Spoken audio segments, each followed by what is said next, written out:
Hello, everyone. Welcome to Promethean Action's live Thursday question and answer show. My name is Adam Starman. I'm a producer here with Promethean Action, and I'm joined with the lovely Susan Kokinda and Barbara Boyd of Promethean Action and Promethean Pack. So I have a quick briefing lined up for everyone. The title of the show originally was Warner's hit on Gabbard, the End of Green, and the Empire's 2026 Playbook.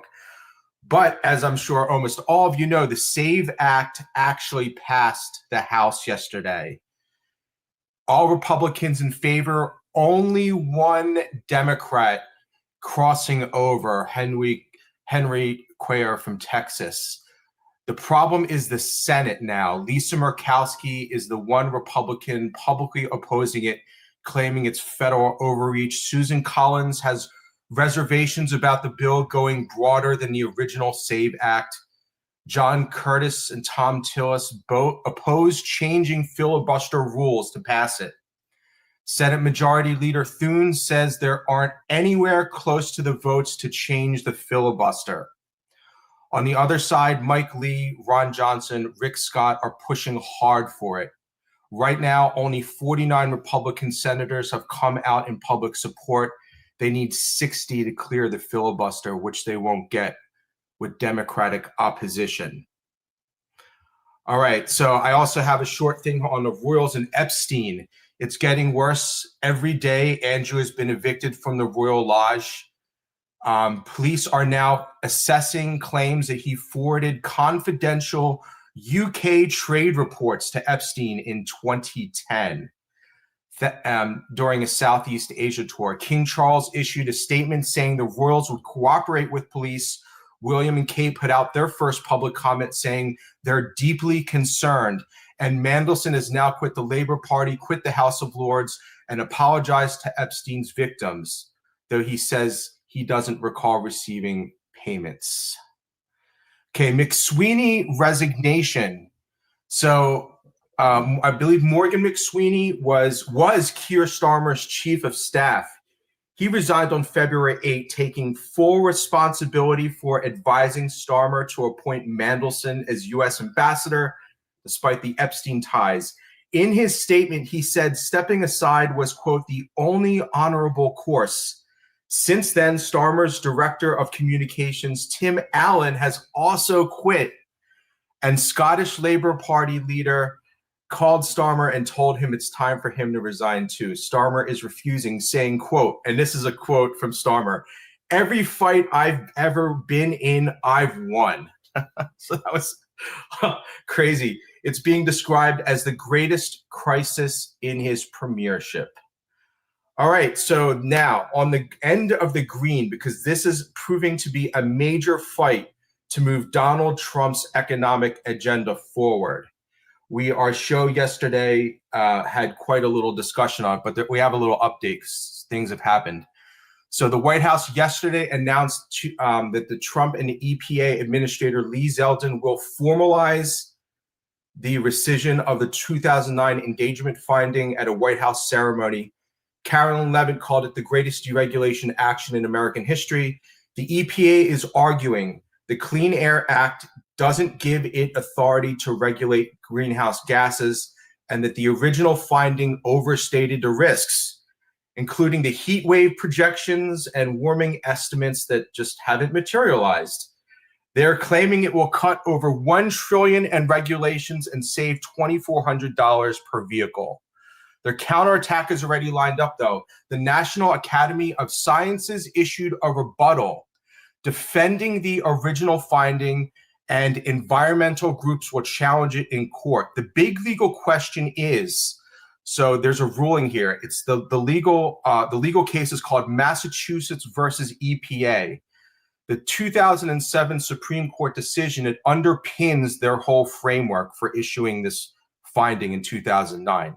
Steve Milloy, the former EPA transition advisor, warned that without overturning that ruling on the 2007 Massachusetts versus EPA, the next Democratic EPA could simply reissue the endangerment finding and erase everything. Okay, and then finally we have an update on Tulsi Gabbard and the Warner situation. The story has developed significantly. The whistleblower complaint is based on an NSA intercept of two foreign nationals discussing someone close to Trump. The whistleblower's lawyer initially told The Guardian that Gabbard took a paper copy to the White House Chief of Staff, Susie Wiles, then ordered NSA to route the classified details to her office. However, and this is important, The Guardian has since issued a correction, and the whistleblower's lawyer reportedly walked back parts of the story.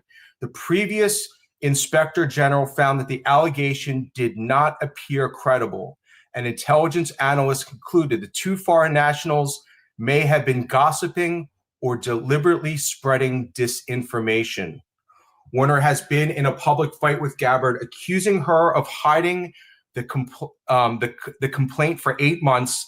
Gabbard fired back, calling it a blatant lie, saying she never had possession of the complaint and only saw it 2 weeks ago when she had to review it before sharing it with Congress.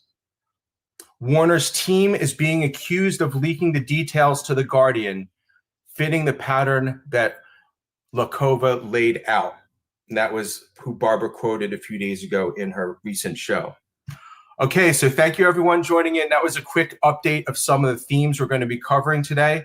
And I'd like to open it up to Barbara and Susan for their introduction and their thoughts. Well, I looked at the overall questions, and it's very clear that our audience here is, really looking at the midterms, worried about them, and also kind of upset at various things that are being thrown at them as to what the administration is doing wrong. We're here to tell you all the things that the administration is doing right. Look, the fundamental thing which is going to be at issue here is the people out there are very, very angry. They know they've been screwed for the last 10, 15 years. The more the Trump economic revolution takes off, the more it's clear as a bell how screwed we've all been. And the answer to it is to really think through who the enemy really is. The Democrats now have a name that they're calling it. They're calling it the Epstein oligarchs or the Epstein crew or what have you, the Epstein billionaires. The people named in those files who they say are the heart of evil in this country. That's not true. But it's designed, just like all British intelligence operations are designed, to play with your emotions. That's an easy call. All right. Obviously, the people who did, who are actually implicated in doing the types of crimes that are talked about in the Epstein files, deserve to be punished in some kind of way. But most of the people who are in those files are simply people that this guy networked with, which if you've ever been or lived in New York City, you know what that is. You're trying to constantly socially climb, constantly trying to introduce yourself to people who you think are powerful, constantly trying to introduce yourself to people who hold the keys to making more money and advancing your career. That's New York City Wall Street culture. All right. It's bad. It's terrible. It's not something I would endorse, but at the same time, it's not criminal. So, what's being done here by the Democrats is a really nasty, dangerous pitch. It's to say everybody who made $1 billion, many of whom, like Howard Lutnick, who is the Commerce Secretary around Trump, are all implicated in this. They're all rotten. Throw them away. What Trump is trying to do requires the same type of outreach to major and significant parts of the elite that Franklin Roosevelt had to do to mobilize for World War II. Most of the people who were behind the World War II mobilization were not fans of Franklin Roosevelt. Many of them thought he was an outright communist, but they somehow found it in their interest and in the national interest because he persuaded them to get behind the economic mobilization which won World War II. That's the same problem that Trump has right now. He's got to basically take the leaders of the key aspects of American industry, friend or foe, and get them mobilized behind the economic program which he has laid out. And this is the center of the fight. It's the biggest center of the fight. So that's what I'll open with, and hopefully we can have a very thoughtful discussion about all that today. Yeah, I mean, let me just add something, from the standpoint of how I would ask people to start thinking about where we are in history.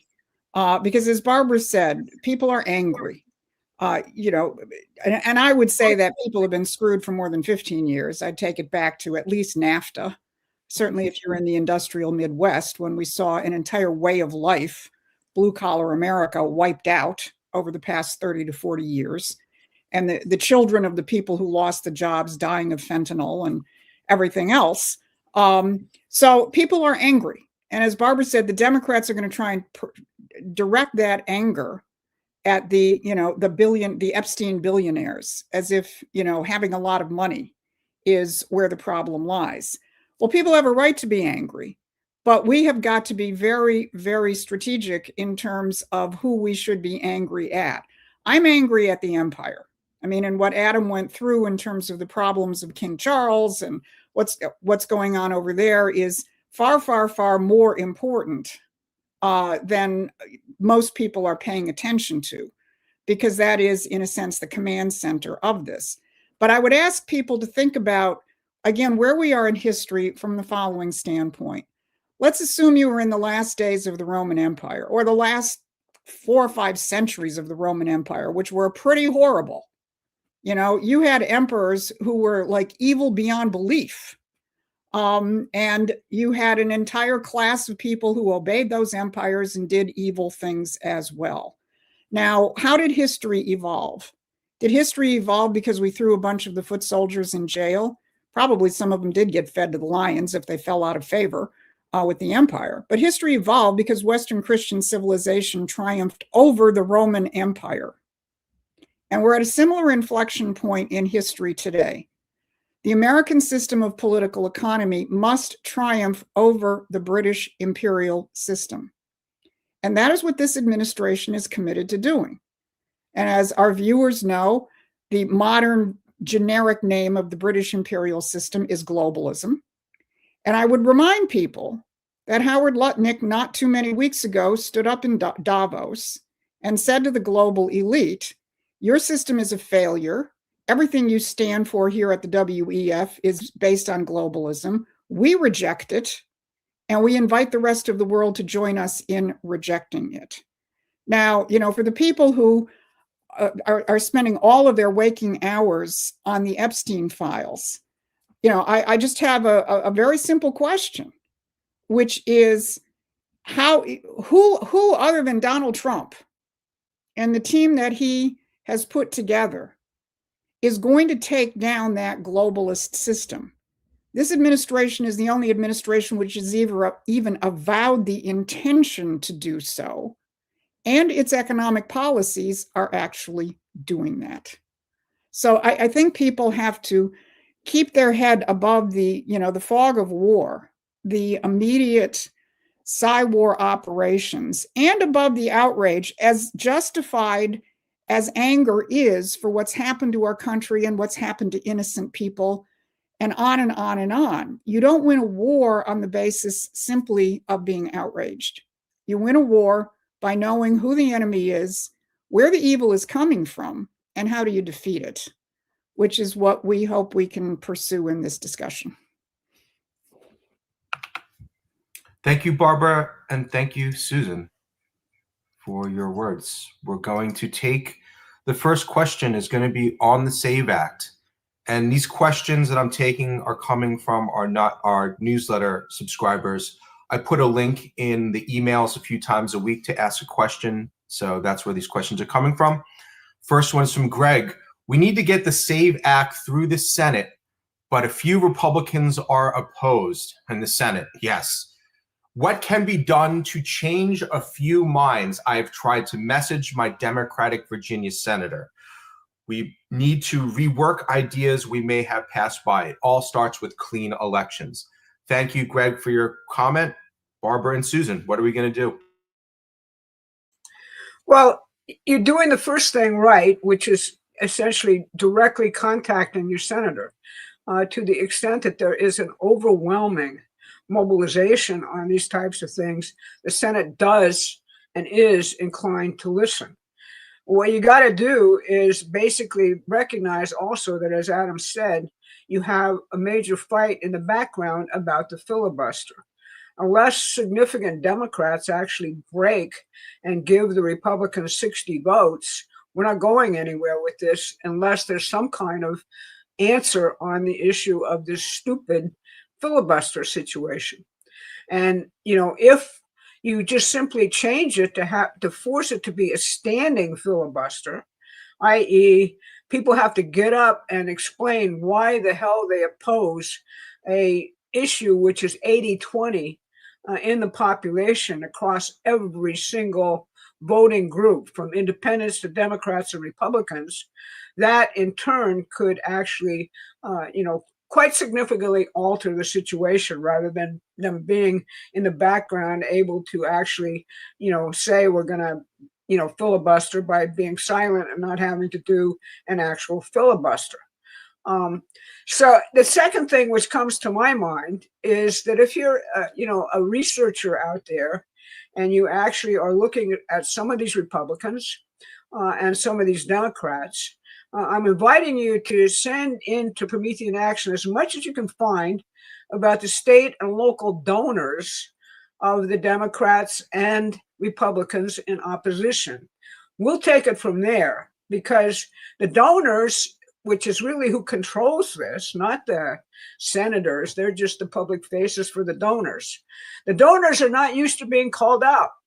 Yeah, there's exposés and all this other stuff, but on an issue where they're essentially throwing all sorts of money at somebody and saying, vote this way or vote that way, and it's 80-20 in the population, I think they have to answer at this point for that.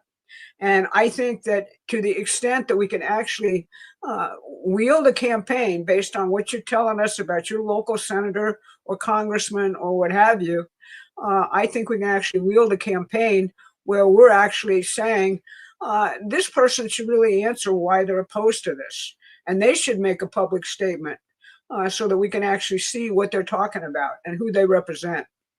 That's how I would approach it. It's a little bit more dirty than the way these things are normally done. But hey, who's actually wondering about being dirty at this point in that sense?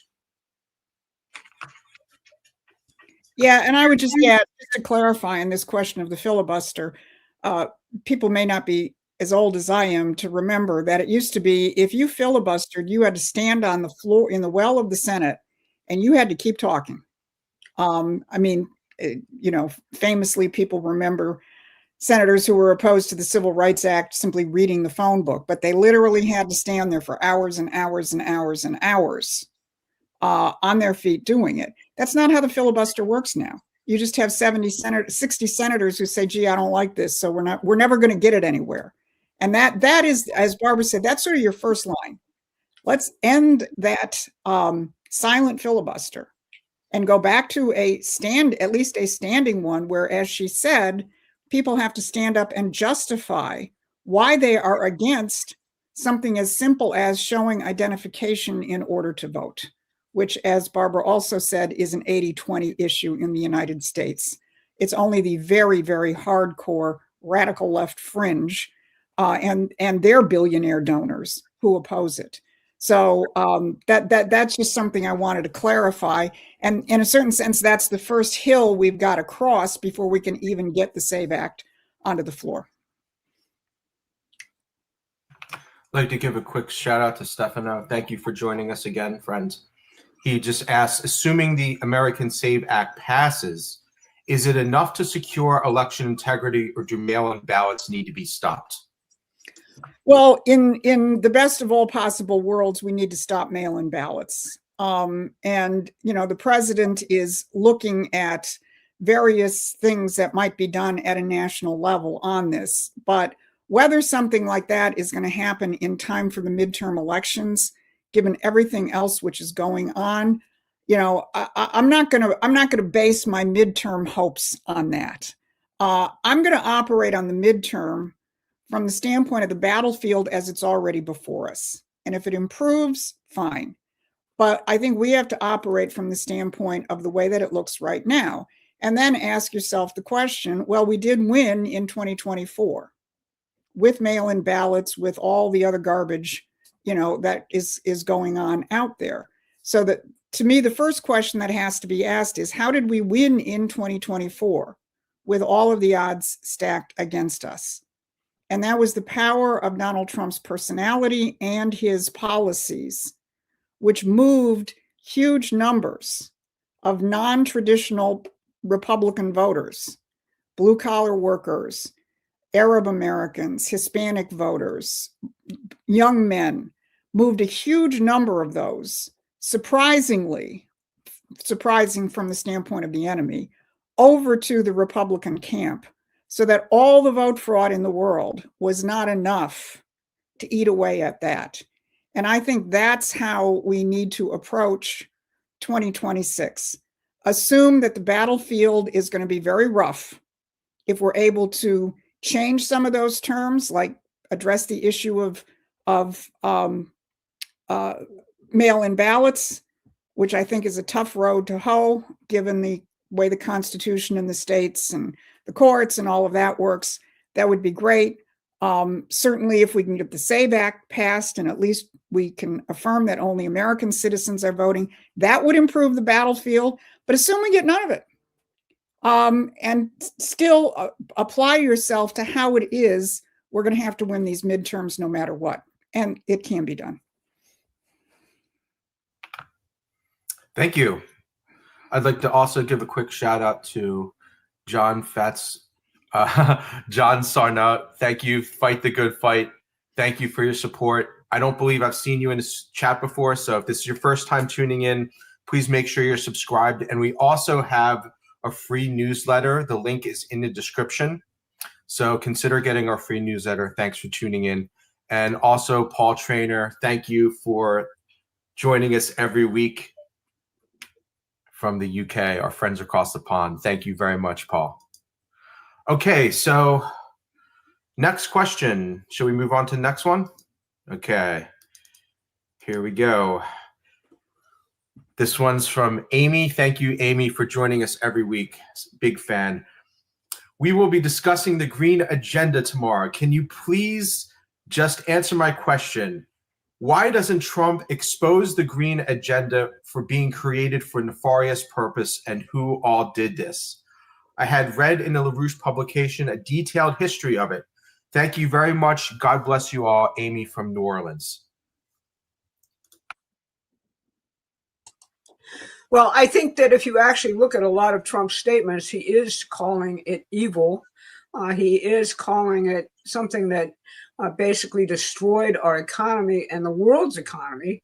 The administration has been particularly guilty of Europe regarding this, because essentially what's happening with Europe is they're lost. They've destroyed their economies because of this. With regard to where it comes from and how it actually works, we basically studied this in our former association with Lyndon LaRouche. And I have to always say when we say that we're not associated with his wife or any of her current associations. But the point is that this in 1971, the elites of the world, led from the British financial empire, took down the United States as an industrial power. And they needed something. Obviously, if your jobs are fleeing overseas and you're being told all sorts of things in terms of you shouldn't have kids anymore and don't worry about that, and we don't have a military anymore and this, that, and the other, you got to come up with some kind of propaganda to actually say why you're doing it, which grips people. All right. And the first pass they had at it was the typical British argument. The world has too many people. We can't advance as quickly as we should to be able to feed everybody. That's as old as Thomas Malthus and, the kind of idea which they have. And they said it very clearly in the Trilateral Commission at that point in time. democracy, we can't control democracy if we keep having more babies and keep having more people, keep having more, people actually thinking they have a right to talk about these ideas. All right, that's what they literally said in a bunch of trilateral commission reports back at that time, called the Commission for the 1980s, looking ahead as to what kind of environment they actually had. Some of the people involved in that called it fascism with a democratic face. All right, so you start out with the world has too many people, there have to be limits to growth, this type of thing, and they implement it throughout the developing sector. All right, birth control on a massive scale, abortions on a massive scale, sterilizations on a massive scale, the rise of the women's movement as essentially, you need your career, honey, as opposed to, basically, having that family and having kids and what have you. A whole cultural phenomenon shifted things drastically. And then the thing became global warming. And the holes in the ozone layer, which we're all going to die from. Al Gore, of course, is famous for predicting that we should all be boiled frogs by now, in terms of how the weather was actually going to go. A whole series of movements built over and over and over again to convince you. Think about Greta Thunberg. What was she saying? You shouldn't bring children into this world because there's going to be a climate catastrophe, and it's simply irresponsible. That's the history. We'll be putting it together for people in much more detail again, just so that people have a firm grasp of this. But what Trump is doing is he's overturning all of it. Nuclear power, that was banned, all right, because it fundamentally creates a conundrum for them in that it can support tons and tons and tons of people in very productive employment with lots and lots and lots of electricity. If you get fusion power, it's not going to cost anything really to produce all the electricity the world needs. What kind of revolution is that? So, if you look at what Trump is doing, he's hitting all the right levers. He's hitting fusion power. We're going to develop it. There's all sorts of private sector stuff going on around that. We're hitting nuclear again. In the meantime, we're going back to fossil fuels, which are rational. And we're funding all of this stuff because we want to expand the economy. You start with energy, which, basically is the key vector for everything. He's rebuilding the physical economy. He's making less of the ding, ding, ding, ding, ding. You hear in the back of your mind every day, what's the stock market doing? It's Scott Bessent continuously says, no, we got to get credit to this rebuild of the physical economy. That's what we're doing. That is against everything the British Empire has ever argued for the, since 1971, and really ever since the modern British Empire was founded after the Civil War. Yeah, and I'd just add two things. I want to come back to my imperial theme again, because the underlying premise of the environmentalist movement, the green agenda, if you want to go back to the eugenics movement, and most of the environmentalist movement came out of the eugenics movement of the 1920s and 30s. They realized they had to repackage. Julian Huxley, who was the United Nations UNESCO head, he made the point, now eugenics kind of got a bad name under Adolf Hitler, so we're going to have to repackage it as something else. And they basically repackaged it as environmentalism. But where does it all come from? It all comes from the imperial or oligarchical belief that man is an animal. Now, they may be the more powerful animals, so they get to decide who lives and who dies. But it really starts with the belief that man is nothing more than an animal. Whereas the actual human belief, the belief embedded in our Constitution, in Western civilization, is that man is created in the image of the Creator. And we have a responsibility to improve God's creation. That's why we can figure out the laws of his universe and make things better. So it starts with that. That's the most important thing. And you can count on us to say that. I would sort of appeal to people. We get lots of questions. Why doesn't Donald Trump say what you say? Well, because he's Donald Trump and we're us. And I don't expect Donald Trump to say the things that we say, but that's why we're here, and that's why we say them. Now, that being said, if you pay close attention, as Barbara says, to things that this administration is doing, and in particular, I would say pay close attention to Energy Secretary Christopher Wright, because he's been giving extraordinary speeches where he does go at the evil of this green policy. And the fact that when you deny people modern concentrated energy, they die. They live in poverty. And that the green policies are criminal from that standpoint. So, it's not that nobody else is saying that. He's somebody that I would really encourage people to pay attention to. And in fact, before people say, well, why isn't the administration do this?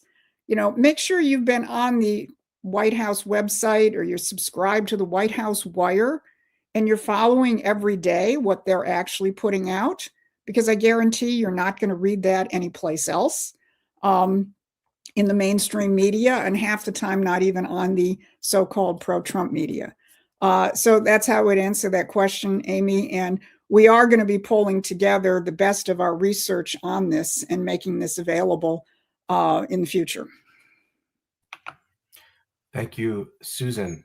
Got another question here that I think we should take.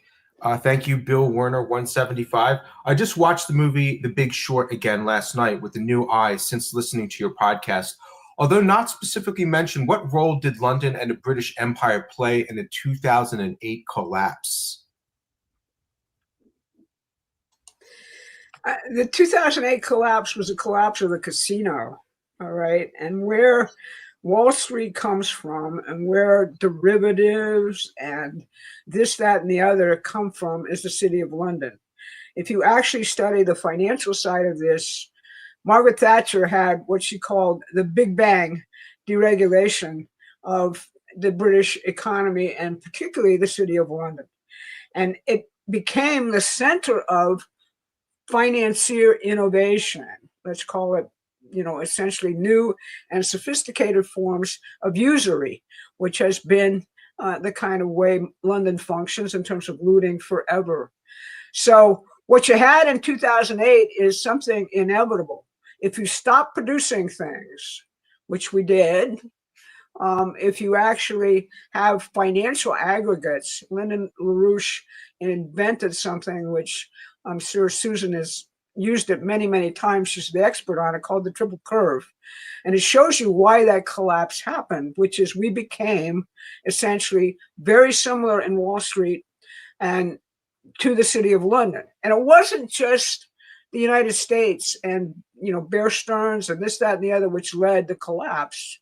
It was the whole system collapsed all at once because it was impossible to maintain. The Western world had stopped producing, and all it was doing was creating phony financial instruments on financial instruments on financial instruments. It was a pyramid scheme, very similar to any Ponzi scheme, where there was no real value in the end attached to what those instruments were. In the United States, of course, it was all of the crazy repackaging of mortgages and selling mortgages into markets and speculating on mortgages.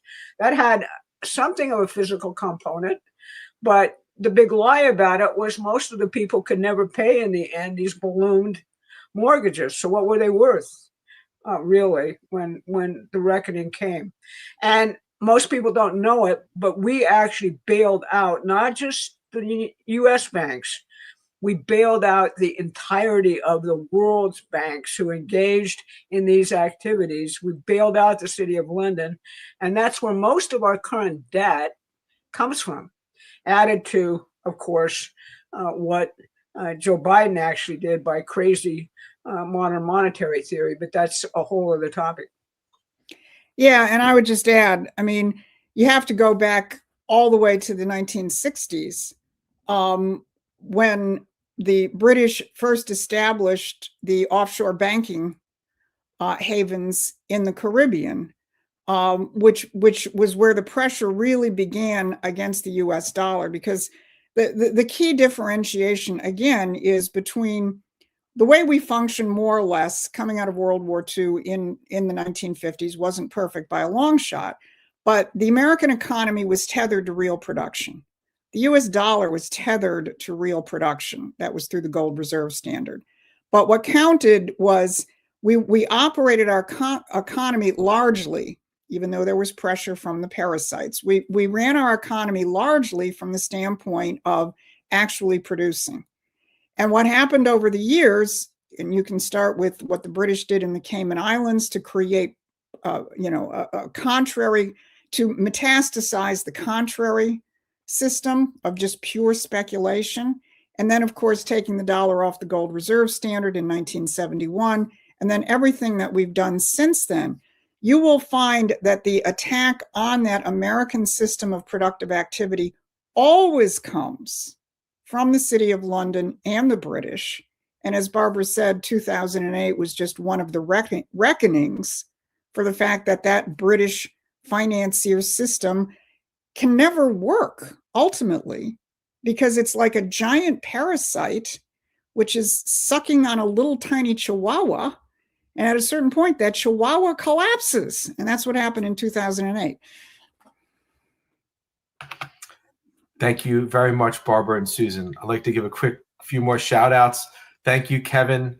Just to thank you, God bless. God bless you too. Make sure you're subscribed to our channel. We also have a free newsletter. The link is in the description. Thank you very much for your support. And a friend from across the pond, thank you, Lily. Hi from the Snake Pit. I've started prepping and learning survival skills, archery and fishing. Maid, marry, and eat your heart out. Thank you very much. I know a lot of people are doing similar things here in the United States too, for sure. And I want to take a question from the super chat that came in right before we started. And unfortunately, my software won't capture that, but I've manually loaded in here. So I wanted to give a quick shout out to Ram Luksama from South Africa. Hi guys, are you guys saying that the economy will no longer be who I know, rather what I know, meaning my hard work pays off and no more bootlicking? Thank you, Ram Luksana. Thank you for tuning in every week and joining us from South Africa. Barbara and Susan, your thoughts on this? I think the Elon Musk angle, I think Elon Musk really says a lot about this question. But Barbara and Susan. Well, I think you summarized pretty simply the difference between an imperial system and the American system. You know, the American system is based on hard work and producing things. And the imperial system is based on power, money, and as you say, who you know. We're not there yet, but that's where President Trump and his team want to take us. Thank you, Susan. All right, and I have another one here from BSV Maximus, who joins us every week. He says, and this is more of a comment, so maybe you can just say a few things. The EU is in full panic mode. EU leaders are holding a summit in Alden, Belgium today to discuss how Europe's businesses can be competitive and survive against aggressive economic action from, let's see what he says exactly here. How Europe's businesses can be competitive and survive aggressive economic rivalry from the US and China. So, yeah, it makes a lot of sense. What can European businesses do to prevent themselves against? Well, they're going to have to give up their green agenda, that's for sure. Yeah, I saw coverage of this. It started with Emmanuel Macron declaring as of Tuesday that France was in an economic, and all of Europe was in an economic emergency. And they are, because essentially Trump is right. They've been sponging off the U.S. forever. We provide their defense. Think about that. They were getting it basically for free. How much money do we spend actually defending ourselves? All right. Now, all of a sudden, that ain't happening anymore. All right. And we're not going to, basically say, we'll backstop you forever and provide your defense. And you don't have to worry about that. So you can have these expansive social safety nets and everything else you guys have over there.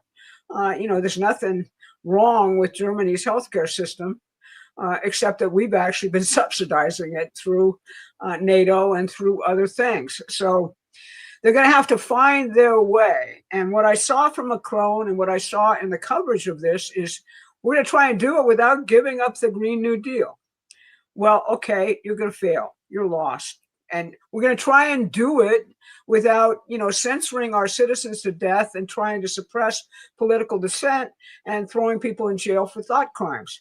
Okay, so you're lost. You essentially, basically just wiped out any capacity for creativity or new ideas in your population, which is how economies actually work and succeed. They're trying, and their answer is China, please embrace us. That's what Mark Carney says. Okay, China, please take us in. Now, there's two countries in the world which are kind of in an essential competition at this point. China has developed basically by adopting many American methods of development, things used in the American system. Unfortunately, their social system is very much based on the kind of, you can trace it back to the guy I just covered in my update, Jeremy Bentham. The social credit system, such as it exists in China, is really something very similar to the way that Bentham actually constructed his panopticon and other prison systems. That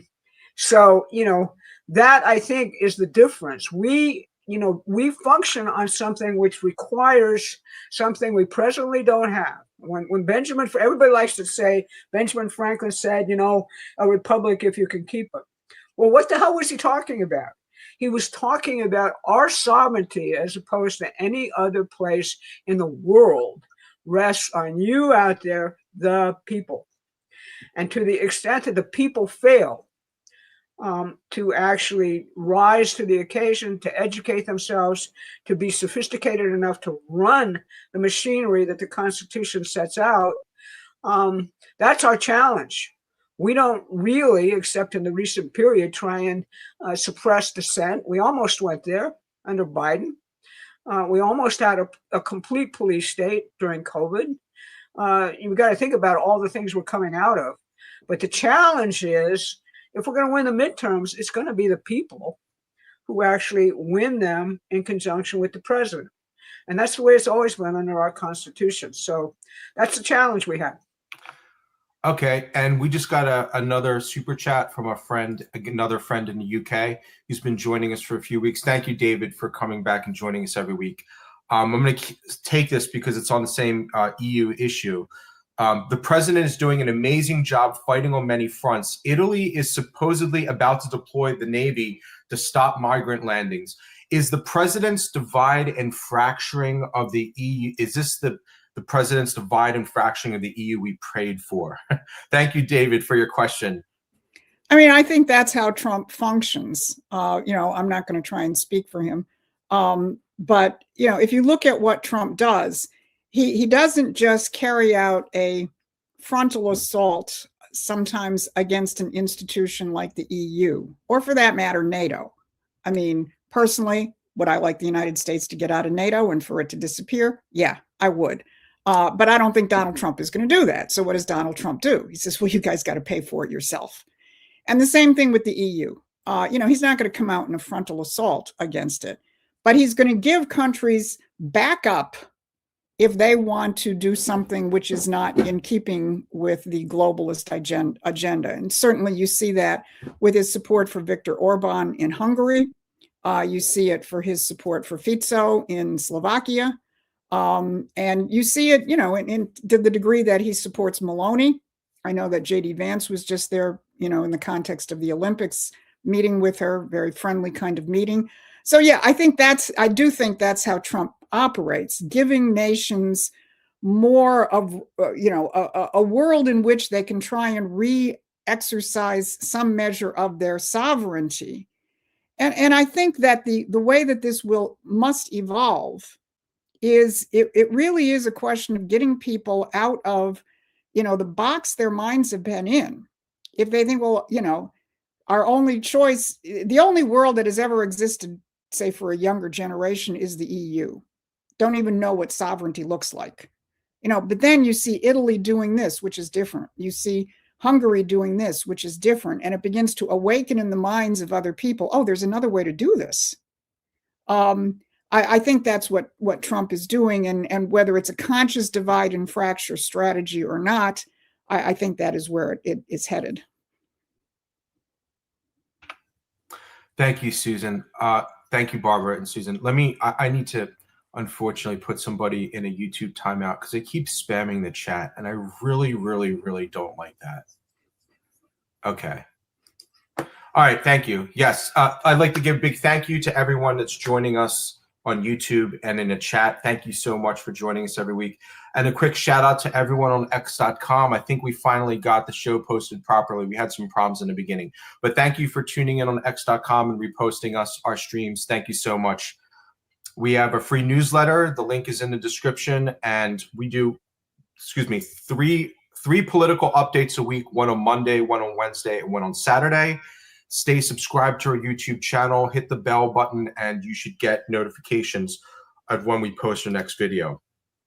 All right, so we have people spamming in the chat asking us to talk about Trump and the connection between Trump and Epstein. We are going to get to that.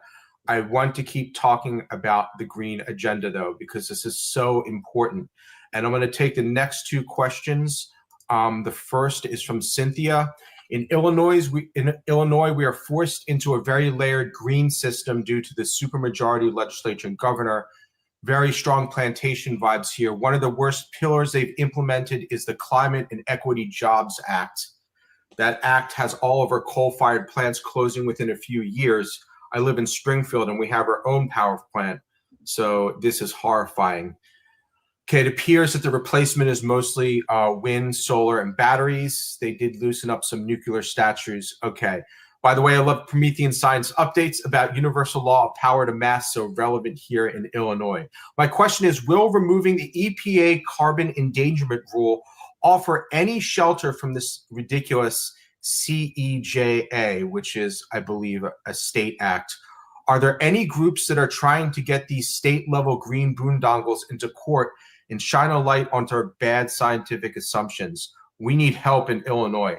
Thank you, Cynthia, for your question. And I'm going to bring it in here with William, who asks on a more national level. Rescinding the EPA endangerment finding will be an incredible win for the real science and reality over political science and fantasy. However, it will likely trigger a massive legal response from the left, which could fester for a decade unless the Supreme Court intervenes in support of the measure. Can the Trump administration move forward on the basis of the rescinded finding, or is it likely that an activist judge will throw a wrench in the works? So thank you, William, and thank you, Cynthia, for your question. So I open up the floor for Barbara and Susan.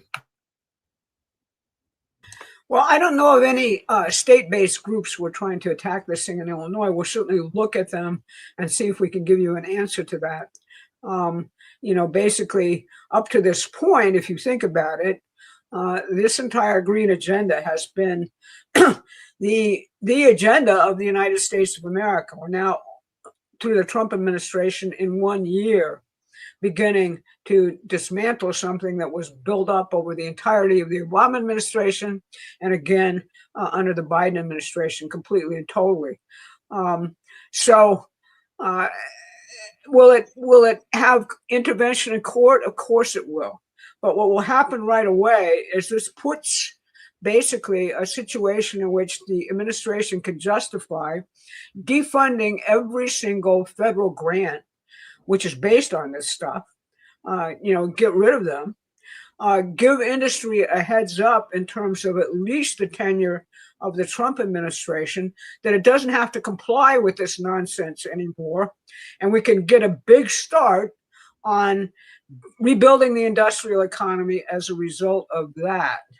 And I think that once people actually get their feet on the ground and realize what's happening because we got rid of all this nonsense, that the staying power will be with the population as opposed to anything that happens in the legal sphere. I just want to, talk a little bit about that because I think it's important. A lot of people get very upset because they say, how come this isn't happening in the courts? How come that isn't happening in the courts, or what have you? we're in the middle of a judicial insurrection, all right? And Trump has not been able to change the balance of the federal judiciary, which for the most part got appointed by Democrats or very soft Republicans. Mitch McConnell, if you recall your political science, is the guy who actually put through most of the Republican side of the judiciary through the Trump administration and through the various other Democratic administrations. So what's going to have to happen here is we've got to go at the law schools. We've got to actually do things to get Trump judges appointed. And that, again, is the problem of the midterms. The Senate is who's holding this up. They have this ridiculous blue slip policy where, basically the senators in each state have to sign off on any appointee that the president does to the federal bench in any state. And again, the Senate is a bunch of wusses in terms of trying to get through what we need to change the whole situation. So that's another big issue for the midterms, which we've got to put on our agenda. You end the legal insurrection, or begin to, because fundamentally all these people are being miseducated in law school on critical race theory, but you end it by actually winning the midterms and getting senators who are going to confirm Trump judges. Yeah, and I'll also cycle back to that question about Illinois, because it is going to keep coming back to the same place, which is you're going to have to take as much responsibility for changing the political culture and climate in your state. We may get to this a little bit later in the Q&A, but people are asking questions, or I see it in YouTube comments. Well, I don't feel the jobs. It's not hitting me. Well, the first question I always ask is, do you live in a blue state? Because your governor is probably not cooperating with the Trump administration and encouraging the kind of investment which is like pouring into places like North Carolina, South Carolina right now. Ironically, it is pouring into Pennsylvania, where the governor is not nuts. He's probably positioning himself as a moderate alternative to the loonies, but he has welcomed Trump and the investment into Pennsylvania. So, I'm in Michigan. We have a similar situation, although right now they don't have a supermajority because Republicans do control the House. So we've been able to put a break on some of the crazy stuff. But some of this isn't going to get fixed until you begin to fix things in your own state. And that's, you're in a better position to do it in a national environment where you can say to people, look, this is what's happening over in this state. Here's the jobs. Here's the wage levels. Here's what's happening, because they're buying in to Trump's economic revolution. What's wrong with us? Well, what's wrong with us is the crowd that we have in our state capitol right now. Maybe you want to do something about that come November. Thank you, Barbara, and thank you, Susan. Just like to ask everyone, if you're watching this on YouTube, we have almost 3,000 people tuning in. Just drop us a quick like if you've been enjoying the show. It helps us increase our reach as we're going live. So thank you, everyone, again in the chat. Okay, we're going to get to the questions that we have to take because so many people bring it up. So here we're going to begin the whole Epstein and Pam Bondi thing, which are going to be the first two here. So thank you, Jim, for asking this question. Why does Trump protect the elite, businessmen, actors, politicians from disclosure in the Epstein files so that the whole world can see what has been done by them? And I'm going to take this. And I want to say, even though I'm only reading two of these questions that are like this, we literally receive so many questions. These are the two most politely worded ones because we get some very unpolitely worded things. All right. And the second thing is, why won't the Trump White House release all of the Epstein files? He makes the guilty redacted? This is not protecting the victims. If the system is going to crumble and rebuild, this is the catalyst. So thank you, Donna, and thank you, Jim, for the questions. So why is Trump protecting Epstein by not releasing all the files and still keeping things redacted? Well, I think that, first of all, when this issue was initially fumbled, and it was fumbled by Pam Bondi, there's no question about that. I'll be straight up. She didn't know what was even in the files, what the history of it was, or anything else. And she tried to do kind of a stage show on it, which set the whole thing off. Then Steve Bannon chimed in and actually said this was the key issue of everything. All right. And that ignited a whole big kerfuffle within the base. And Trump reacted to that because he knew that he had a relationship with Jeff Epstein well prior to any of the stuff coming out about the massages and the young girls and this, that, and the other. And he also, had just been through an assassination. He'd just been through lawfare. He knew that essentially that file had been sitting in the Department of Justice throughout the Biden years. And he wasn't, I believe, not convinced that somebody hadn't monkeyed with the files and actually made him the key culprit, along with everybody else, whoever associated with him. I can't say that I can prove that, but that's just my feel for his original response.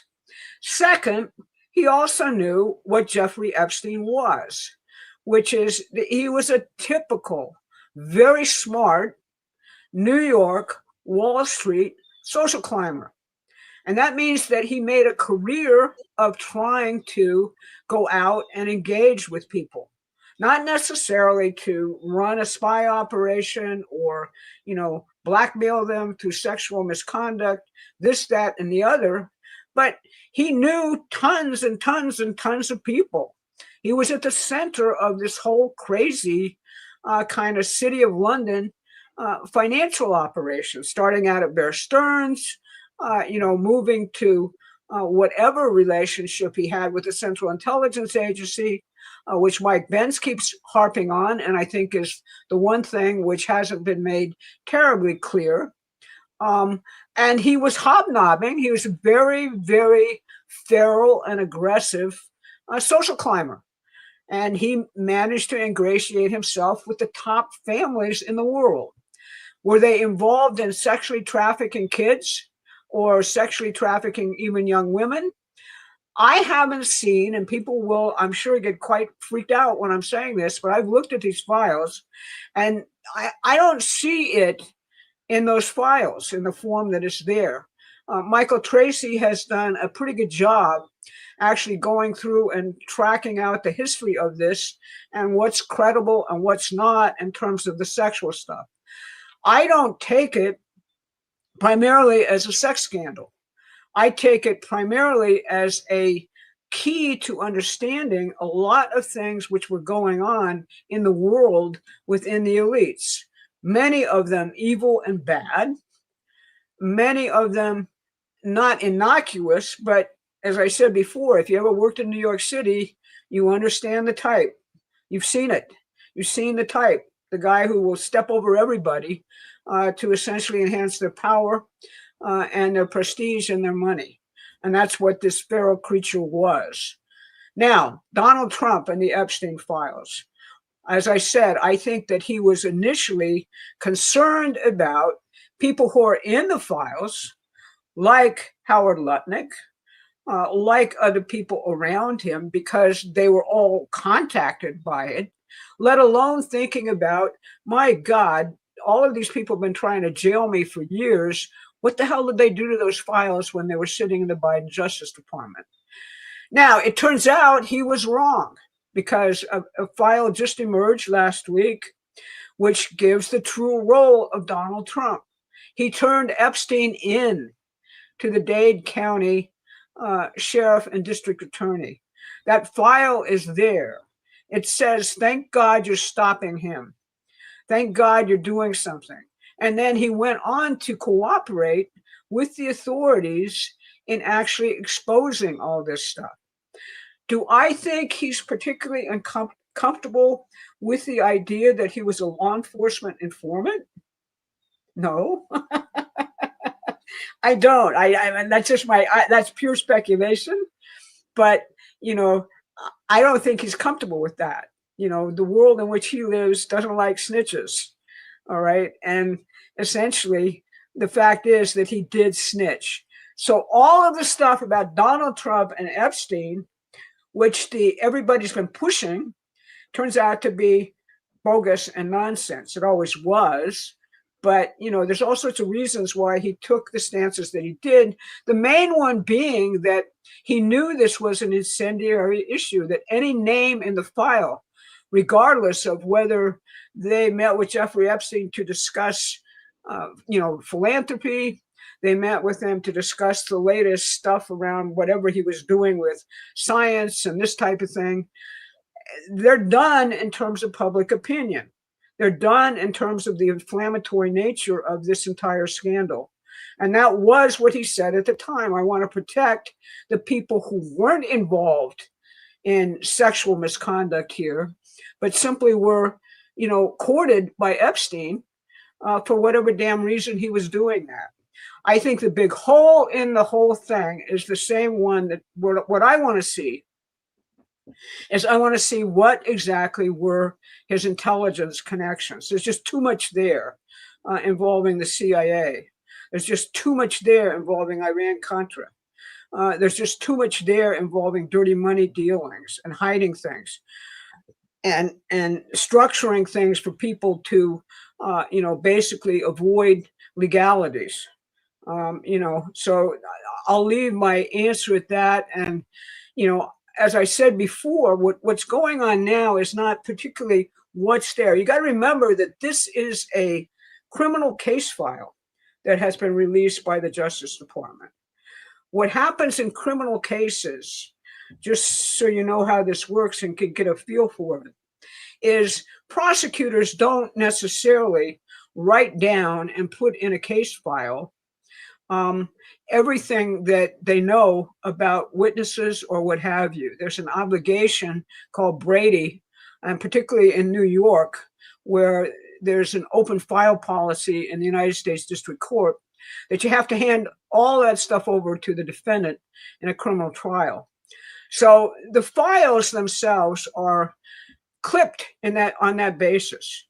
But, I just point out that in the criminal file itself, as Michael Tracy points out, it's very, very clear that, they didn't even put the prosecutors, Maureen Comey, of all people, didn't even put Virginia Giuffre on the witness stand during the Maxwell trial because they couldn't corroborate a damn thing she said. And that's the problem with sexual, misconduct people in general. Their brains get scrambled. They don't know, what's happened to them, and they really don't have very good recall at all. So you got a terrible unreliability problem. And that's the reason why the original case in Florida ended up getting junked, because it turned out that what was being run into Epstein was a whole bunch of people who, were lying about their age and coming to service his crazy massage fanaticism. And that was part of the scheme, which the victims actually set up to get money. So the way I read this thing, quite frankly, on the sexual side, is this is no different than anything that happens in Las Vegas, Nevada, every single night. This is sex for money among older, powerful men who have a problem, and to be blunt, getting satisfied from their wives or anybody else. And as I said in my update, the particular kind of purposeless financial speculation which goes on Wall Street and the entire corrupt culture is what gives rise to these really endemic forms of sexual depravity. If you want to look at sexual depravity, go look at the British elites. Jeremy Bentham, who I cited in my update yesterday, you're going to discover, if you actually research him, something very interesting about other major things he wrote about. And Adam has instructed me not to say what it was, just to pique your curiosity. Yeah, that'll be a little Easter egg for all that heads that actually do research and don't just believe what everyone says on social media. Yeah, everyone, just go and do a little bit of research on some of Jeremy Bentham's most interesting writings and treatises that he's published. Let me address what Donna said here, and I appreciate what Cindy said. Epstein is not the catalyst; we are the catalyst. But I would ask people to, sort of pursue where that line of thinking is. If the system is going to crumble and rebuild, this is the catalyst. Now let's go back to the Roman Empire. If the Roman Empire had just crumbled and we hadn't had Christianity, where would we be? Well, I'm sure we would not be talking to each other through these kinds of modern conveniences. So the issue is not just tear it all down. Are you prepared? Do you know the principles in terms of actually rebuilding? And this administration is doing more on that than we have seen in over 100 years. So people really ought to pull their heads out of wherever they are in terms of this fixation and talk about this. Now, I also want to address another question, which is the outrage in terms of what has happened to young women in the course of this. However many it affects. If it's one, it's too many. Well, where's the outrage for the young girls whose families lost their jobs in the Midwest or in the post-2008 financial blowout, and they ended up on crack cocaine and fentanyl, and they ended up being pimped out as prostitutes and then probably dying at some point? I would suspect that there are more of those than there are victims of Epstein. None of them should be victims.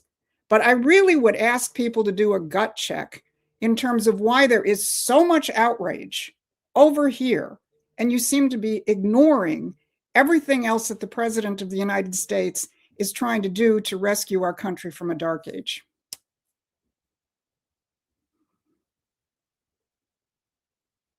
I just have to pull this up. Somebody just chatted and said, "Barbara, stop. You haven't done your research." So I just wanted to give you a chance to respond to that. The person clearly doesn't know who you are, which is fine. I have done the research. I've read the files. I've basically followed everybody who writes about this at all. I don't particularly go on X and talk about Epstein because I find that just to be crazy.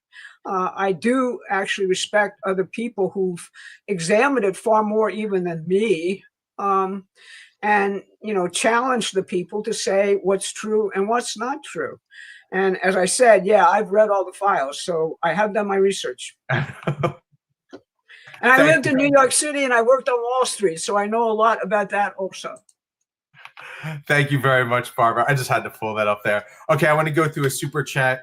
Thank you, Marilyn. I did get your super chat. Carney is killing Canada like Europe, pushing the green agenda. His Brookfield stocks are soaring. He uses Trump to get liberal votes. He's the boogeyman. Love your podcast. Beautiful, strong ladies. Thank you, Marilyn, for joining us. Our friends up north. We have friends up north. We have friends across the pond. We have a group of South Africans that are watching us. Thank you all for tuning in. I have Dark Knight. Thank you for joining us from across the pond. Make sure you're subscribed. Patricia, thank you very much for the super sticker. Our friends up north. Ace Ice 1216, thank you. I don't think I've seen you in the chat before, so please make sure you're subscribed to our channel. Jody Davis, Cuckoo Clock Artist, thank you very much. Love your flag there. Make sure you get a free newsletter. The link's in the description. We send you emails every day. We have so much to say, and you'll be getting much more from us in the future as I ramp up our content production efforts. Okay, Phoenix Rise. Everyone wants to say Epstein was in it for Israel, and he was involved with intelligence agencies, including MI6. How soon have we forgotten Prince Andrew? Thank you very much. Barbara, did you want to say something real quick on this? Yeah, Prince Andrew was doing some dirty work for the Queen, with Epstein, involving defense industries across the world, and particularly involving the British defense industry called BAE Systems, which was a giganto slush fund. A money laundering operation for intelligence agencies throughout the world. So that's, essentially, I think, important in terms of what's currently being investigated. Do I expect the current British government to come clean on all of that? Well, I think the Official Secrets Act will pretty much take care of anything coming out which is true about that. I think that the criminal investigations are largely kind of a cover at this point, and they have ways of actually squashing that in the British legal system. As for Israel, I listened to the conversations between, Ehud Barak, who is cited often as the key Israeli guy, and he's very important, and Epstein. Okay, and what, and that's in the current file release in terms of an audio, and they're just sitting there, quite frankly, shooting the BS about what's going on among the elites of the world. That's what they're trading in. This is like, a panorama for people of how business deals are actually done within, as someone said before, who you know, not what you know. And that's what he was good at. All right. Very, very good at. It's very clear that he was moving money and laundering it for a whole slew, at least to me, of intelligence agencies. The CIA for here, much more limited extent through Maxwell for the Mossad, much more important, but really unexplored in terms of MI6. Remember, Robert Maxwell was not just an Israeli agent, he was a British agent, and a really key British agent in terms of the functioning of the relationship between the British Crown and Israel, which is something many people don't actually look at very clearly. So there's a lot there, but you sort of have to have an idea of, as Susan says, you're dealing with the empire, you're dealing with a little small part of how things are done in the empire. Suppose you took every single one of these people who are in these files and threw them to the wolves, like the Romans did with the gladiator games. All right. Would you still have the Roman Empire? The answer is yes, because you have to attack the foundations of the empire itself, which is what President Trump is actually doing. Thank you, Barbara. Okay, I'm going to get through a few more super stickers here. Thank you, Dark Sky at Night. Thank you very much for your super chat. Love your kitty there. Please make sure you're subscribed to a free newsletter, and you see our next political briefing that's going to be on Saturday. So make sure you're subscribed.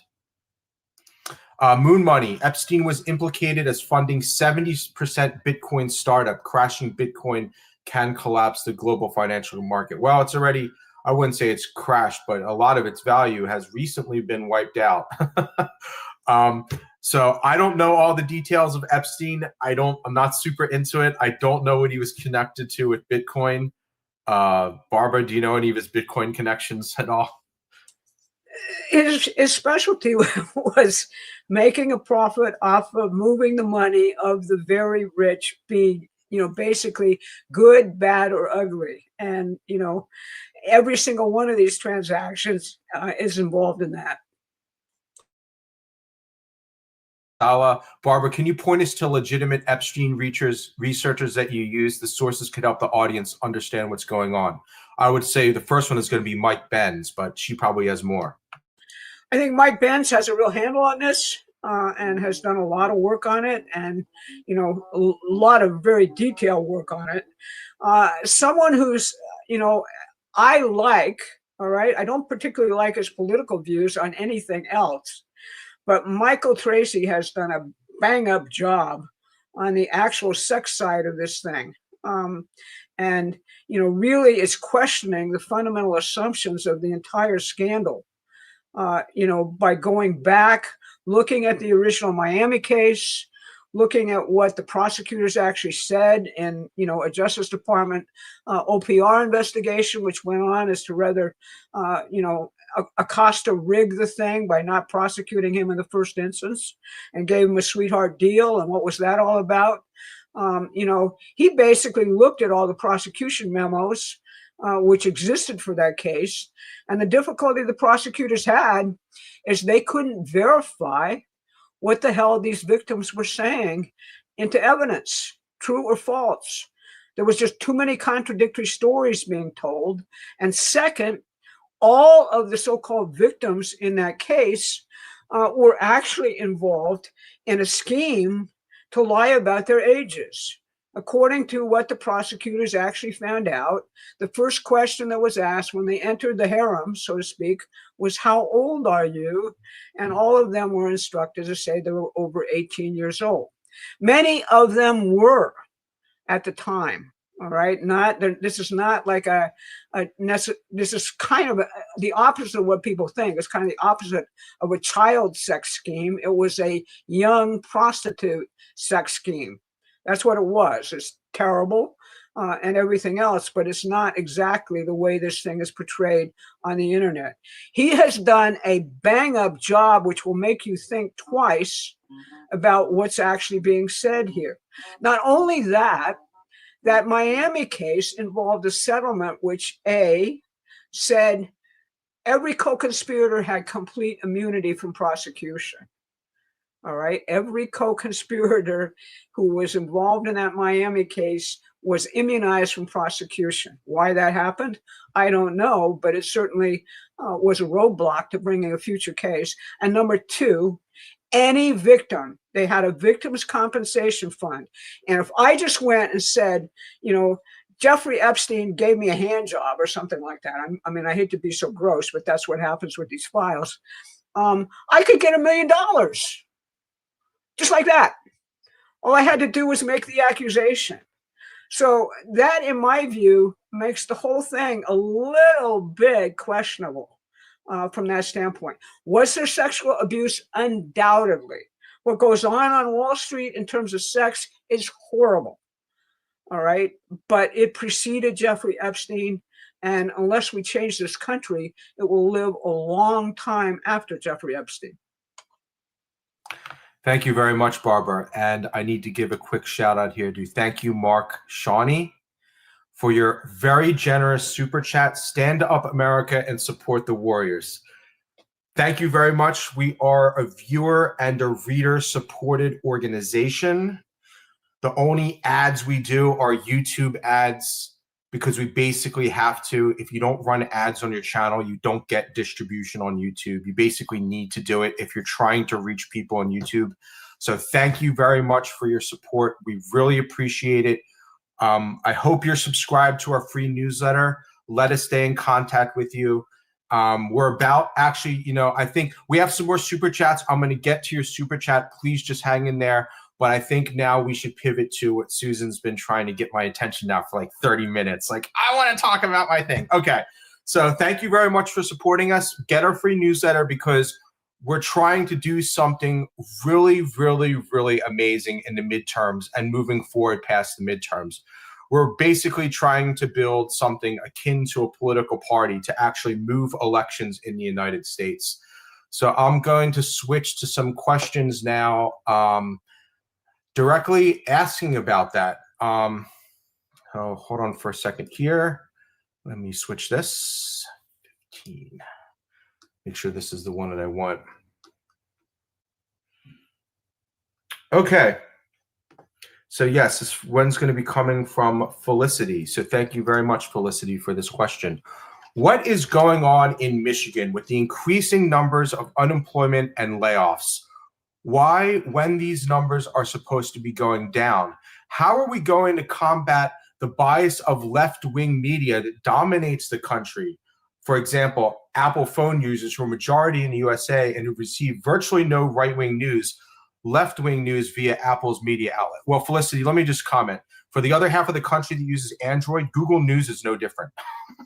And on your Android phone, you basically, because Google probably, I have an Apple phone too, but Google does it even worse. They put the news feeds all over your Android phone and you have to go and turn them off all the places they show up. So it's just as bad on Android too. So we understand. And let me roll it into number 16 here. After years of printing trillions of dollars, many pundits maintain that the U.S. is destined for financial collapse. Scott Bessent says that the Trump administration intends to grow its way out of a deficit. Since the globalists view humanity as cattle, I'm convinced that there is nothing left they won't do to maintain their power and policies, regardless of the cost. Many would argue that they have already lost their power. And my question is, does the global banking cartel hold an economic nuclear option against the American system? And if so, what is it? Thank you, John, for your question. Well, I'll start with John's and then we'll go back to the other one. You're right. They will do anything. I mean, we know that they're willing to gamble with World War III, and play nuclear chicken if that's what it takes to try and hang on to their system. But I don't think they have a nuclear option against the American system for the following reason. Physical production is real. Money isn't. And, forget about money. Look at, financial derivatives and assets and things that are created by supercomputers that have no relationship to anything. So I think the most important question, and this is then going to segue back to what we have to do in the midterms, is we have to get people back into the real world. And I would suggest that includes spending a little less time in the Epstein file world. We have to get people back into the real world where you're thinking about what does it take to build and grow an economy? What does it take to create a future where not only my children, but my great-grandchildren and my great-greats who I may never know, where I can have a certain kind of certainty that our society is progressing and that they will have a better life. People have just sort of lost that sense of identity. Barbara and Adam and our mentor, Lyndon LaRouche, often talked about this question of, what he called the simultaneity of eternity. Are you thinking about, again, a future that you're never going to see? But you should be living in that future that you're never going to see from the standpoint of how you make your decisions and define yourself as an individual. So I know that's a kind of philosophical answer to the question of a nuclear option, but I think it's absolutely fundamental. And I think it's fundamental to the midterms. Now, if we want to go back to the earlier question, I'm in Michigan too, and we're seeing layoffs. Why are we seeing layoffs? Because they're shutting down the stupid EV plants, which never should have been built in the first place. And I haven't looked at the figures in Michigan in terms of what's happening in terms of the auto plants that are building real things, increasing their production lines and so on. We saw President Trump here in Michigan a couple of weeks ago when he went to the Rouge, Dearborn Assembly, where they're now running 3 shifts, 6 days a week. And they haven't done that for I don't know how long. So obviously bunches of people have been brought back to work there. I know that there's a certain amount coming back, both from Stellantis and GM. Is it here yet where they're going to be hiring the 5,000 workers that are coming back in? Maybe not. But, that question of what's happening in a particular state, I mean, part of it is the circumstances of your state. And Michigan went and the auto companies capitulated to the whole green nonsense and went all in on EVs and building battery plants and so on. And a lot of that stuff is being shut down, and it should be. So I think we're in a kind of a transition here. Now, in terms of how do we get this out to people, Adam, if you could share the screen. I want to congratulate everybody who's on this call. You just got the first sneak peek of our new half-page flyer. You can see what size it is here. I'm holding it up. This is ready for order right now. And it's our current effort to arm people with the kind of material they need to draw people into this new world that Donald Trump is creating, out of the dark age of globalism and into the new world of actual physical production. This is page 1 of it, and it includes my favorite quote from Scott Bessent right there in the middle column on top, where and this I think is a conceptual point I want everybody to think about and think about how to communicate this. As Bessent said, the Democratic Party strategy is compensate the loser. You're a loser. You can't make it. You'll never be able to make it. Your kids will never be able to make it. So we're going to throw some money at you so you don't starve to death. That's their policy. And as Bessent said, I don't think you're losers. I think you're winners. The system is broken. So this states what the administration is trying to do. Fix the entire system, or to put it in other terms, replace the entire damn globalist system with the American system. The second side of the flyer gives a kind of report card of where we are right now. Now, this backside is going to end up being outdated because there is so much investment coming into the United States right now. But it outlines some of the amazing things like that are happening. For the first time in 27 years, we're producing more steel than Japan. Think about that. And then in that first column, you see a number of facilities where we're opening up a new productive facility where we haven't done it for 50 or 70 years. Think about that. It's coming back. The middle column just cites a couple of the big investments that are coming in because of President Trump's negotiating.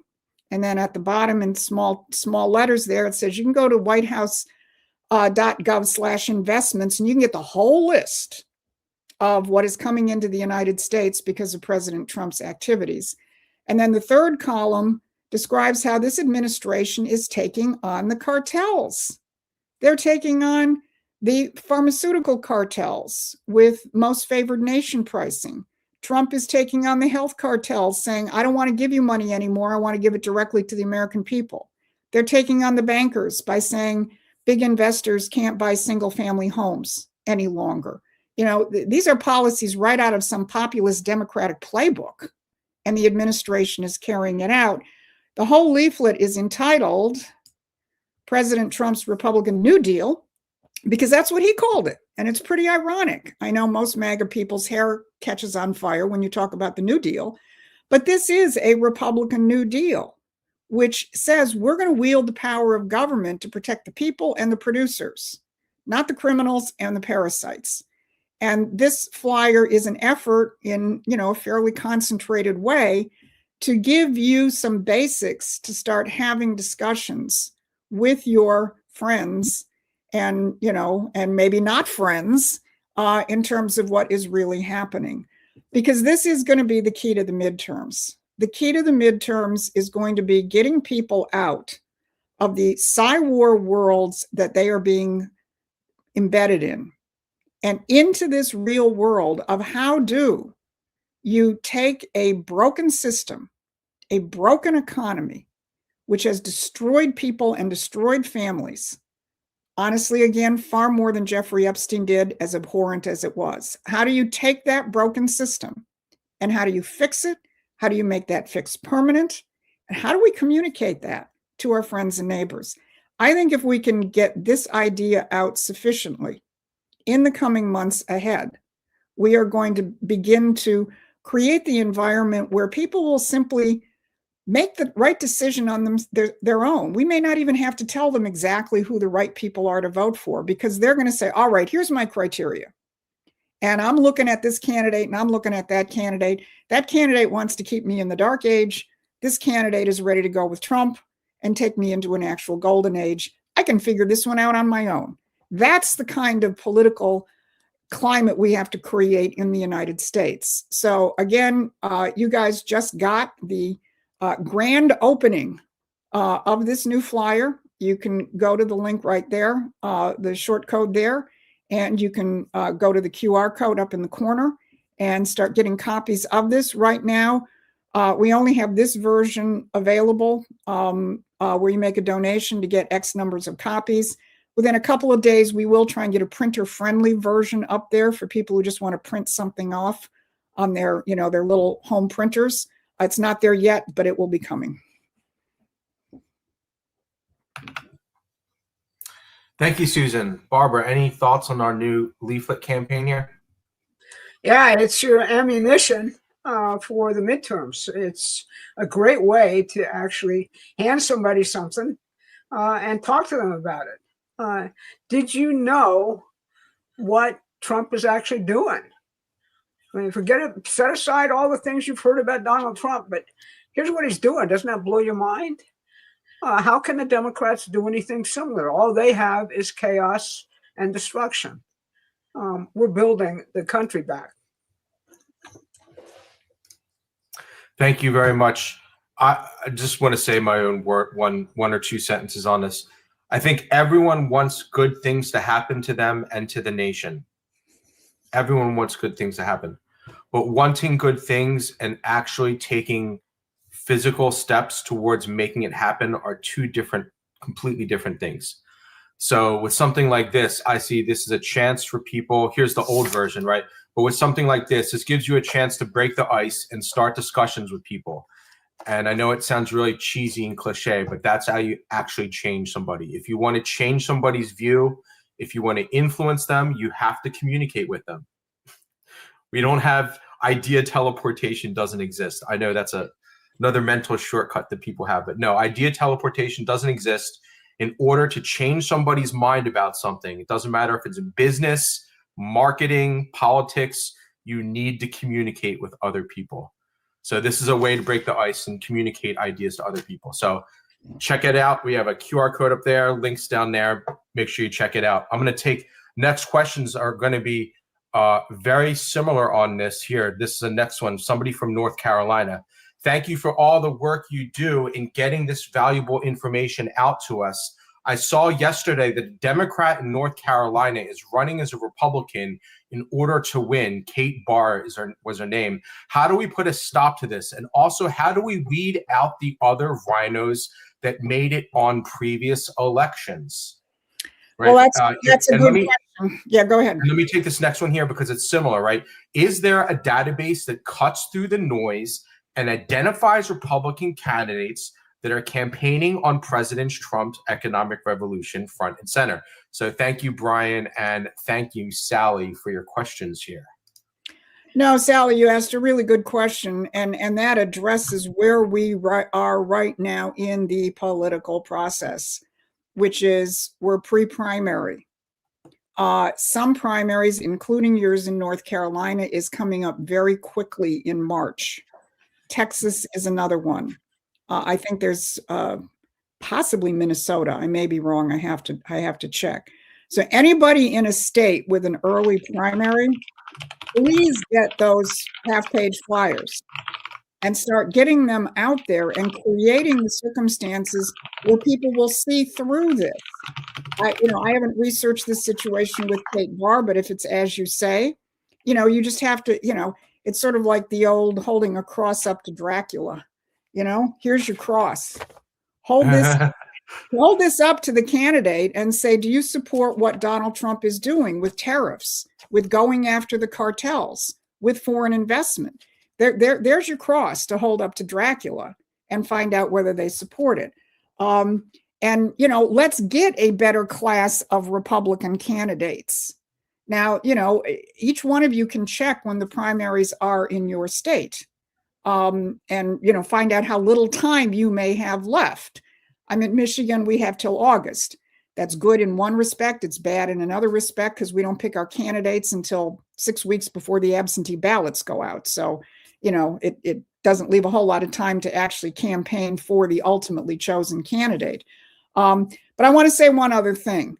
Once the primaries are over, you are stuck with whoever the Republican candidate is.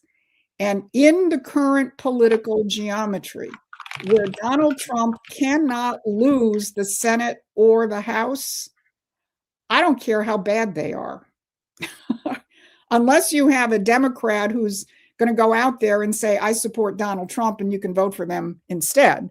And I will do that when I get in the Senate or the House. And I don't think you're going to find anybody who's going to say that. Where we stand in history at this point is when it comes to the general election, we have to give Donald Trump what he needs. But we're not there yet from the standpoint of who those people will be. And that's your responsibility right now. Thank you, Susan. I'm just putting into the chat here the link to the new mid. I'm going to pin it in the chat right here. Just put this in here, and I'm going to pin the message. Okay, so thank you. One of my, yes, the one and only BW. Thank you, BW, for bringing that up. Yeah, I put that in the chat. So the link for the flyer that we were just talking about is now in the chat. Barbara, do you have anything to say about what people can do to really figure out who the best candidate to vote for? Ask her about tariffs.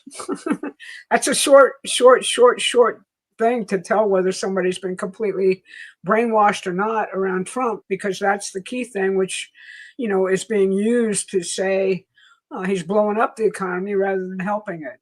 Ask them about, you know, do you support the idea that workers' wages should rise? And that's the actual key metric of any economy. And then you're going to find a vast amount of confusion out there about economics and everything else. But the point is really simple. If the Democrats take the House and the Senate, Trump will be impeached, and this revolution will be on full halt. It's an existential moment for the country. And what we've got to do is we've got to extract pledges from every single candidate that basically they are on board with this agenda. That's our task here for Promethean PAC, which is our political arm, which actually has the capacity to intervene in elections. And we're going to be gearing up on that essential mission over the course of the next couple of weeks. Because, you know, we're short on time. People have to get with it. People have to get mobilized. We've got to get people out there knocking on doors for people. We've got to get people out there conveying this message. You know, this is as important, and Trump is treating it as important as a presidential election. The only thing the Democrats have is the idea that people stay home in midterms, or they adopt this kind of idea that I'll put a check on whether or not, you know, I'll use the legislature to check Trump and bring him back towards a more moderate stance, which is also a very popular, stupid position that's out there. And, you know, we can't afford that at this point. Our survival is at stake. Everything else is at stake in these midterms. This revolution has to continue. It can't be stopped midway through. Thank you very much. I had to tell some people, we have some people that are dog whistling in the chat a little bit more than usual, and I don't appreciate that. So if you could keep that stuff to a minimum, guys, that'd be really helpful. Okay, I need to give a shout out for another very generous super chat. So thank you, Kevin, for the $100 super chat. Please make sure you're getting our free newsletter. That's the best way to stay in contact with what we're doing. The best stuff the Promethean PAC is doing, we're going to be publishing on Promethean Action. So just get on Promethean Action's newsletter and you'll get the best of both of our organizations. So thank you very much. Stay subscribed to our YouTube channel. There is a link. Excuse me. Yes. Hit the bell button too, because we do 3 political updates a week, one on Monday, Wednesday, and Saturday. So thank you very much for the generous super chat. Also, Disastrophe, thank you very much. Please make sure you're subscribed to the channel. And here's a quick question from Johnny. Do you think Alberta and perhaps British Columbia and Saskatchewan will be part of the U.S. in a not-so-distant future? Well, I think Alberta is certainly beginning to take the steps in terms of the referendum that they're going to be holding. I don't know that it's that far advanced in British Columbia or Saskatchewan. So it's up to our friends in Alberta to decide which way they want to go. And I know where I would want to go if I were an Albertan.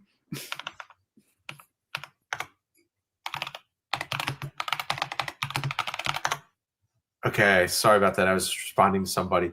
Okay, so thank you very much, Johnny. Please make sure you're subscribed. I'd love to give a quick shout out to Vesna. Thank you very much for your super chat. The one and only BW. No, brother, I was just responding to you. You're in time. Thank you very much for joining us. Karen, thank you very much for the super chat. And I have a quick question here from Amy. Thank you very much for joining us every week. She just has a quick question on Epstein again. Not to dwell on Epstein, but one thing I'm hearing is that Trump is protecting a lot of the big names in the files due to him saying it will collapse our economy. But people are concerned what it's doing to his image. Yes, I've heard the same thing too. So, Barbara, can you just say any thoughts about this, that Trump is protecting to keep the economy from collapsing? I don't think so. The names are out there. The economy hasn't collapsed yet. I mean, they're not like fully out there, but enough people know about them who are in the control positions on the economy to actually know what's out there. And I haven't seen any huge movement at all in terms of what that means from an economic leverage standpoint. I said before what my theory was in terms of why Trump had acted the way he does, and that was pure speculation, but I think it's a pretty good theory. And, he hasn't, Donald Trump Jr. really pumped up this thing that came up in the files yesterday or 2 days ago, where Trump was the key informant turning Epstein in Florida. The president has not said a whole lot about that. And I think it has to do with the fact that he was a government informant, all right, pure and simple. And he didn't like that characterization. And everybody who can think about it can figure out why. But the point is that, essentially, that's the story on Donald Trump and Epstein, as far as I'm concerned. Thank you very much, Barbara. And here's a question we get. Thank you very much, Fender Man. Thank you for joining. I believe you've been joining us for a few times. We get this question all the time. Can we get Promethean in front of people like Dan Bongino, Gary Franchi, the Next News Network, and Dane Wigington? I've never heard of that one. Okay. If you are connected with somebody or know a producer on the production team, then yes, please, we'd be more than happy. We'd be more than happy to be on their show. But we don't have any like magic inside connection, but we would love to get on them. I'm sure Barbara and Susan would love to get on them. I will also add, it's not like we're hidden, and they can also, if they want us, they can reach out to us. Yes, so tell them to reach out to us. We'd be more than happy to be on this show. So thank you very much, Fender Man. Dark Sky. Oh, thank you, Dark Sky. I think I already did yours. CA Loveless One. Thank you very much for the super chat. We have an email newsletter. The link's in the description. You can check that out. Grunt, thank you. Promethean Truth, regular working class citizens of all American cultures, agents. Do we need a march on DC for our prez in solidarity? Well, I don't know about a march, but we're planning a lobbying trip in April. Is that right? Yeah, we're going to be sending a team of our organizers and anybody else who's interested in joining us. We're just sort of finishing up the final preps, and maybe in the show next week, we'll focus on that a little bit more if anybody wants to join us. I'll tell you, I'm going to leave it to the president whether he wants something like that. What the president is doing is the Republican Party is going to hold a midterm conference. It's not proper to call it a convention in the sense that we won't be electing anybody or anything like that, but he wants to do something on the scale of the actual Republican presidential conventions to get the message out, to bring all the key candidates in, to make sure that everybody is on the same page. So I haven't seen the date on that, but I know that the RNC did the technicalities so that they could actually do something like that, and President Trump has called for it. My own personal view in terms of a march, I mean, again, maybe at a certain point, the president will decide that there's a strategic need for that. And if he does, go for it. But I think there is just so much work to be done out there with your friends and neighbors, with the kind of granular organizing that this half-page flyer. And by the way, I already looked. I want to thank the people who've already ordered it. We should be able to ship it by early next week. It's actually on its way to our headquarters right now, but I didn't want to wait. I wanted people to know that this is in the pipeline. That's where I think people need to put their efforts and their energy.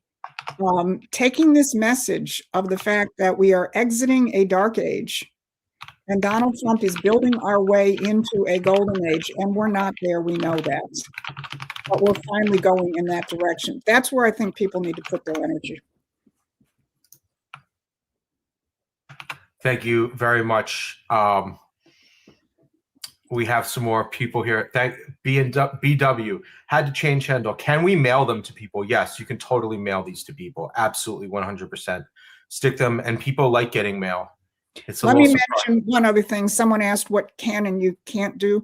Just one real simple thing is you cannot put anything into a mailbox. Oh, yes, that's good. That's really important. That's, the mailboxes belong to the U.S. Postal Service. The only thing that goes into the mailboxes is things that your postal carrier delivers. You can put them under windshields. Sure. You can stand at a local supermarket if they let you. Some do, some don't. Yeah. You can be creative. What a lot of our supporters find is that a very good place to start, which is generally friendly, is take them to your local Republican Party or grassroots meetings. Because in a certain sense, our first line of organizing is we've got to recruit the MAGA base to understand that this is what they should be talking about. Honestly, not the Epstein files.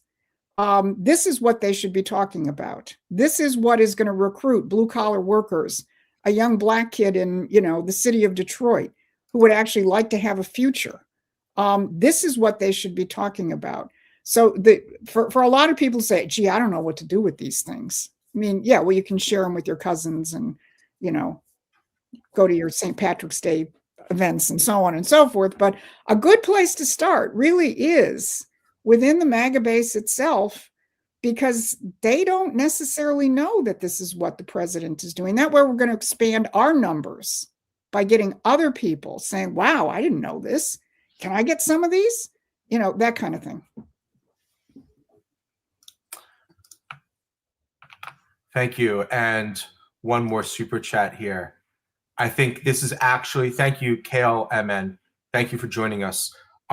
It's crucial to form, and this is something that I've been thinking about too, especially because I know a little bit about Lyndon LaRouche's economic thesis, and I think it's going to be critical to figure this out moving forward, because I don't think anyone really has a satisfactory idea of really how to address what's happening right now.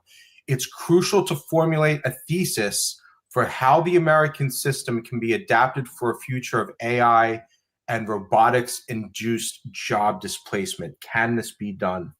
Yes, I think it can be done. My immediate thought is to kind of do what Lyndon did, which is start with the physical requirements to raise a healthy family.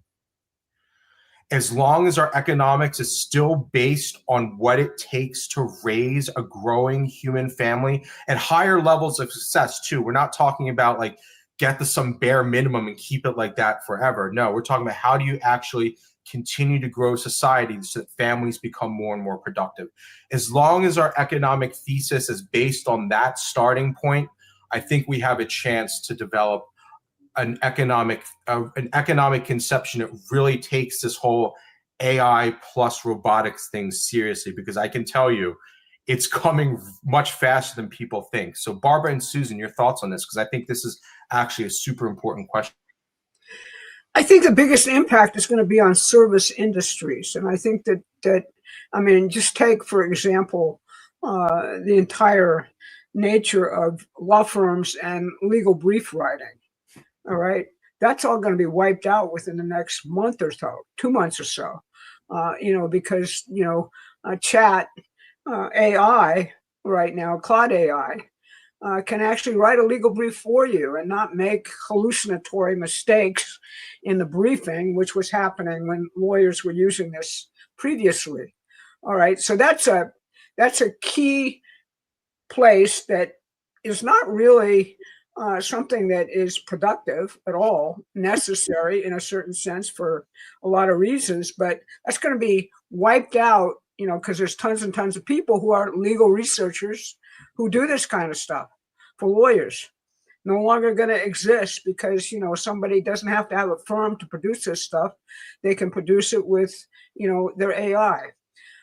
medical stuff, all right, that is going to have an interesting situation, because what doctors are finding is that some of these applications actually catch things like cancer detection, which they're actually missing when the radiologist tries to read it after reading thousands and thousands of things, all day long. All right.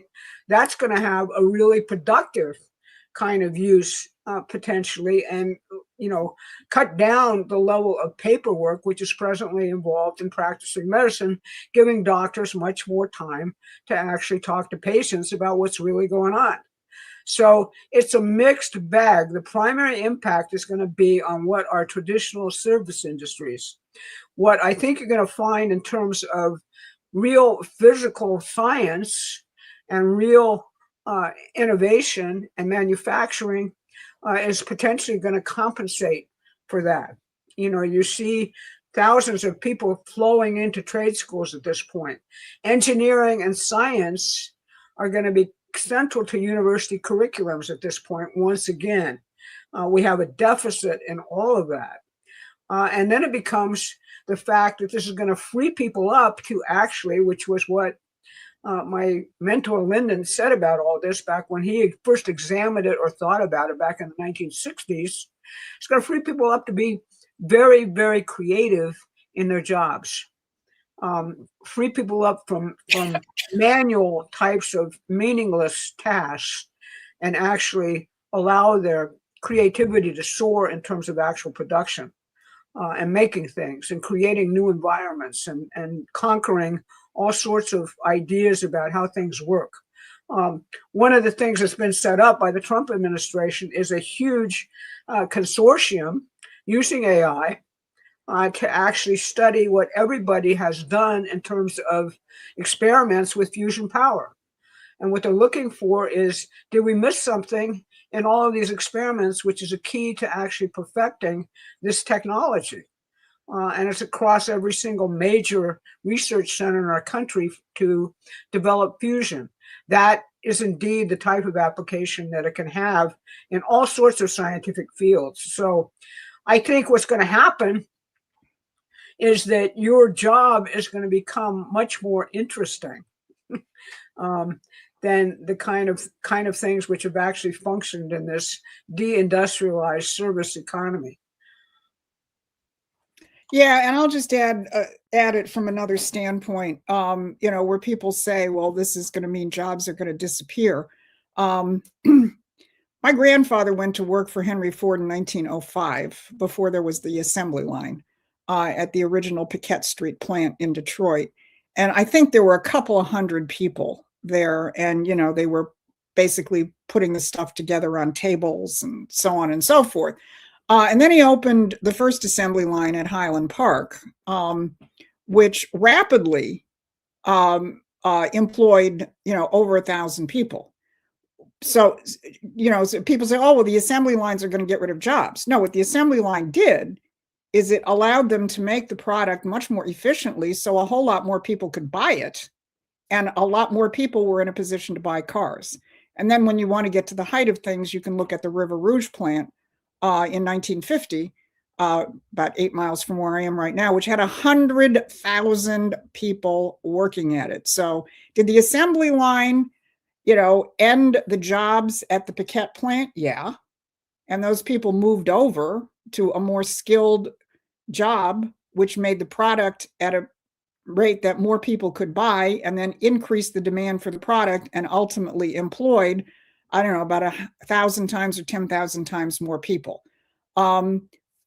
Advances in technology may get rid of an old job, but if in a proper economy, and I'm not saying we've always had a proper economy, but in a proper economy, it creates the condition for many more jobs, and most importantly, as Barbara said, jobs at higher levels of skill and higher levels of creativity. So don't fear the technology. You can be worried about the system that's using it, but don't fear the technology. Thank you very much, Susan and Barbara. Some quick super chats. First off, thank you, Judy Weatherby. Thank you for educating us and friends and family. Thank you for joining us. Make sure you get our free newsletter, Promethean Pack and Promethean Action. We're both trying to have an influence this November. If you subscribe to Promethean Action's newsletter, that's kind of like our flagship newsletter. We're going to tell you, for instance, when we iron out our trip to DC, I'm going to start sending that out in all the Promethean Actions emails. So if you want to participate with us, you'll be able to do that with Promethean Pack. We're going to be posting more about our new flyers. It's all going to be in our newsletter. So please check the link to our free newsletter. It's in the description. And I have a question here from Sonny Lipton for Susan. Do you think Macomb County City Republican Party is MAGA? Oh, I'm not going to get into the interstices of Republican Party politics in Macomb County. There's good people across the county. And I don't frankly know too many people who are that active in the Republican Party who don't like the kinds of things that we're doing. So again, here's your garlic for Dracula. You want to find out whether somebody is good or not, get copies of this and see if they'll help distribute them. We do have friends in Macomb County who got out tons of an earlier version of what we did in the 2024 election. There's a lot of good people out there. Just go out and find them. I'm not going to try and characterize anybody. They can characterize themselves by how they respond to this. And I want to thank one of our supporters who just got a boatload of leaflets. Thank you, Debbie. A lot of people have already ordered them, but Debbie just got a whole lot.